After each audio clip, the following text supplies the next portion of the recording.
Hello friends, সেদিন ছিল আমার ক্যারাটে টুর্নামেন্ট। তো সকাল সকাল কিট ব্যাট সাথে করে নিয়ে বেরিয়ে পড়েছিলাম ট্রেন ধরতে যাওয়ার জন্য। যেহেতু টুর্নামেন্টটা বারাসাতে ছিল তো ট্রেন ধরে যেতে হবে। তো ফার্স্টে টোটো করে স্টেশনে চলে গেছিলাম। স্টেশনে সবাই মিলে একসাথে দেখা করার কথা ছিল। তো সবাই মিলে এখানে স্টেশনে একসাথে দেখা করে ট্রেনে উঠে ট্রেনটা পুরো ট্রেন মজা করতে করতে ইয়ার্কি আড্ডা মারতে মারতে চলে গেছিলাম। এইখানে আমরা সব জুনিয়র সিনিয়ররা একসাথে মিলে বসেছিলাম। সেদিন খুব কুয়াশা পড়েছিল। তো ট্রেন থেকে কুয়াশার বাইরের ভিউ নিতে নিতে পৌঁছে গেছিলাম বারাসাতে পৌঁছে হাঁটতে হাঁটতে চলে এসেছিলাম বারাসাতের সুভাষ ময়দানে।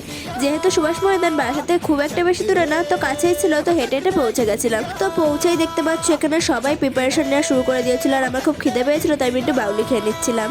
তো তারপরে এখানে নেপাল থেকেও সব টিম চলে এসেছিলো। তারপরে আমাদের খেলা শুরু হলো। খেলা শেষ হয়ে গেছিলো। খেলায় যেহেতু ভিডিও করতে দেয়নি তো ভিডিও করা হয়নি। তো তারপরে খেলা শেষে টিফিন দিয়েছিল। টিফিনটা খেয়ে দেন আমি একটাতে সেকেন্ড একটাতে থার্ড হয়েছিলাম, কিন্তু সেকেন্ডের মেডেলটা পেয়েছিলাম, কিন্তু থার্ডের মেডেলটা না নিয়েই চলে এসেছিলাম। এটি ছিল আমাদের অ্যাসোসিয়েশনের একটি ইন্টারন্যাশনাল টুর্নামেন্ট। তো আজকের মতো টাটা, দেখা হবে নেক্সট ব্লগে।